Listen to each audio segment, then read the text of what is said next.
एक तरफ जहां मकर संक्रांति में महाकुंभ में करोड़ों लोगों ने डुबकी लगाई और इस भव्य आयोजन के साथ उत्तर प्रदेश की योगी सरकार और केंद्र की मोदी सरकार की जम के तारीफ हो रही है, तो इसी बीच मिल्कीपुर विधानसभा उपचुनाव में प्रत्याशी की घोषणा न किए जाने को लेकर आम जनमानस में भी काफी बेचैनी थी। समाजवादी पार्टी में अवधेश प्रसाद के बेटे अजीत प्रसाद को टिकट देकर पहले ही अपना प्रत्याशी घोषित कर रखा है, लेकिन मिल्कीपुर विधानसभा सीट को लेकर भारतीय जनता पार्टी ने अब तक अपना सस्पेंस बरकरार रखा था। मकर संक्रांति के दिन भाजपा ने मिल्कीपुर विधानसभा उपचुनाव को लेकर ऐसा कौन सा फैसला लिया जिसने कई लोगों को अब चौंका कर रख दिया है।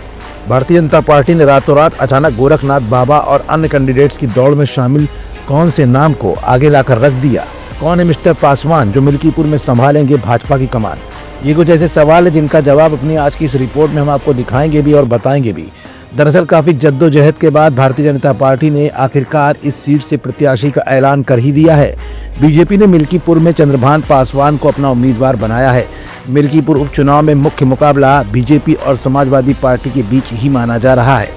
सपा ने पहले ही यहां से सांसद अवधेश प्रसाद के बेटे अजीत प्रसाद को उम्मीदवार बना रखा है। बहुजन समाज पार्टी चीफ मायावती ने मिल्कीपुर उपचुनाव नहीं लड़ने का फैसला ले रखा है, तो वहीं कांग्रेस ने विपक्ष के इंडिया गठबंधन का धर्म निभाते हुए पहले ही सपा को समर्थन देने का ऐलान कर दिया है। लेकिन भाजपा ने अचानक इतना बड़ा फैसला क्यों लिया कि पिछले विधानसभा चुनाव में रनर अप रहे गोरखनाथ बाबा को भी दरकिनार कर दिया गया है। इस बात पर हम रोशनी डालें उससे पहले ये जान लेना जरूरी है कि दरअसल चंद्रभान पासवान कौन है। चंद्रभान पासवान पासी समाज से आते हैं। मिल्कीपुर सीट पर पासी समाज के 50,000 से ज्यादा वोटर हैं। सपा कैंडिडेट्स अजीत प्रसाद भी इसी समाज से आते हैं। उनके पिता और सांसद अवधेश प्रसाद का इस वोट बैंक पर अच्छा खासा होल्ड भी माना जाता है। इसी होल्ड का जवाब देने के लिए बीजेपी ने पासी वोट बैंक में सेंध लगाने के पर्पज से पासी कैंडिडेट ही दिया है। चंद्रभान पासवान रुदौली से 2 बार जिला पंचायत सदस्य रहे हैं। अभी इनकी पत्नी जिला पंचायत सदस्य है। इनका परिवार मुख्य रूप से सूरत का व्यवसायी परिवार है। साड़ी के व्यापार में पूरा परिवार बेहद सक्रिय है। ये रुदौली में भी साड़ी का कारोबार करते हैं।